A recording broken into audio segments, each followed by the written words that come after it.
Massive school shooting, and 17 children lost their lives. 30 years ago, people would never have thought to go to the extreme of planning and executing such a violent act against children. Back in the fall in Las Vegas, another man planned a massive shooting that took place during a concert. He injured and killed a great number of people. What inspires these perpetrators to act out such horrendous crimes? Many people feel that the answer to the problem would be to have better gun control. However, I feel it's the parents' job to inform their children about the dangers of viewing violent media. Because we live in a world that only seems to be getting worse, parents must learn to control what and how media comes into their homes. Most internet and cable providers have parental control options that limit viewing content and control how much time is spent on the internet. Now is the time to take action.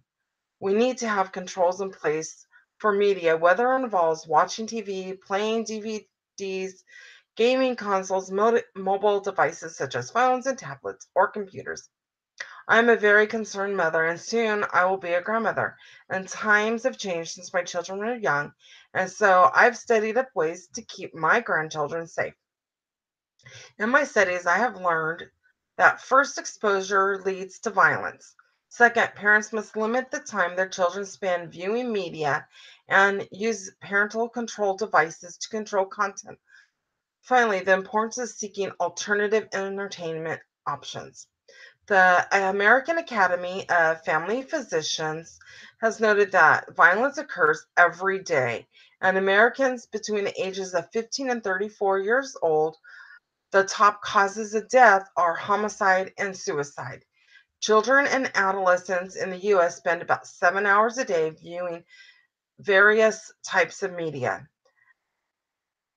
And most families have about four televisions, DVD players, radios, gaming consoles, and computers, which leads to the numerous hours spent viewing media.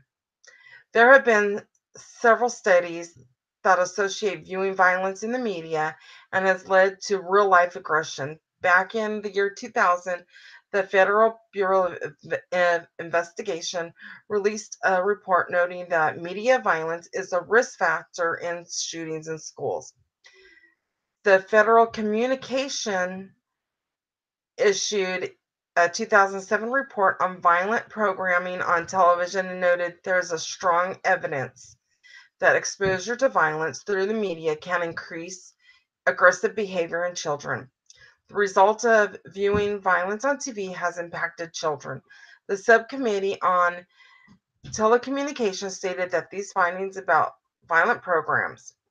Since 1960, a body of evidence coming from both laboratory research and survey studies has confirmed that there is a causal relationship between the observation of aggression and violence on TV and subsequent aggressive and violent behavior on behalf of the part of the viewer.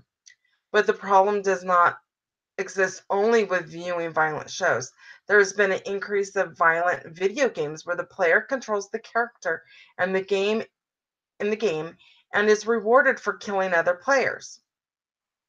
An article in the Current Opinion of Psychology titled The Effects of Violent Media Content and Aggression by Patrick Bender, Courtney Plant, and Douglas Gentile state that they have discovered about playing violent video games as recent experimental studies have found similar effects, both when evaluating aggression in interactive setups and when assessing desensitization in a psychological manner.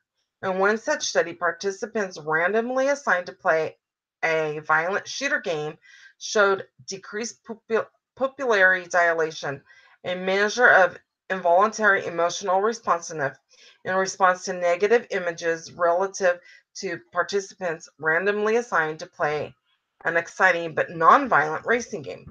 In addition, participants who played the violent game subsequently also behaved more aggressively during a competitive task than participants who played the exciting racing game.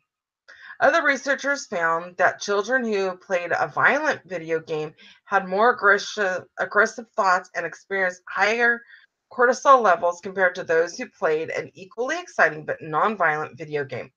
For boys, playing the violent game also led to increased cardiovascular arousal. Taken together, studies such as these provide converging evidence with earlier research that violent media have on psychological, cognitive, and behavioral effects on consumers. Violent video games are a problem in our society. Almost every teenager plays video games. Studies have shown that the average time spent to be around 13 hours per week. This is just too much time spent playing games when they could be doing something more constructive. So, what are some of the alternatives to watching television and playing games? One, parents can get their children and teens involved in sports. Two, they can go on walks and bike rides together. Three, they could take family outings to the park. Four, read a book together. Five, spend time learning a new hobby. The options are endless, but for those who must have media connections, parents can help keep their children and teens safe by considering and discussing movies and video game ratings and labels together to set expectations and guide choice of content. Two, exposure can be limited by removing televisions, video games, and computers and internet connection from the bedrooms. Three, limit screen time so that no more than 2 hours a day. Use technology locks that control certain channels or turns off the computer or television after a certain amount of time. Parents, we must take a proactive role in protecting our children from the dangers of violent media by taking advantage of the monitoring and using parental controls. If your kids are dying to see a movie, then go view it together and then discuss the content with them to make comparisons to real life situations and consequences. It is up to us parents to control what we allow in our homes. It is time to protect our children. We need to get our children to become more involved in other activities to replace time spent in front of the television. Play a board game with them, join a sports team, go on a bike ride, go walking, go sit around and talk to each other.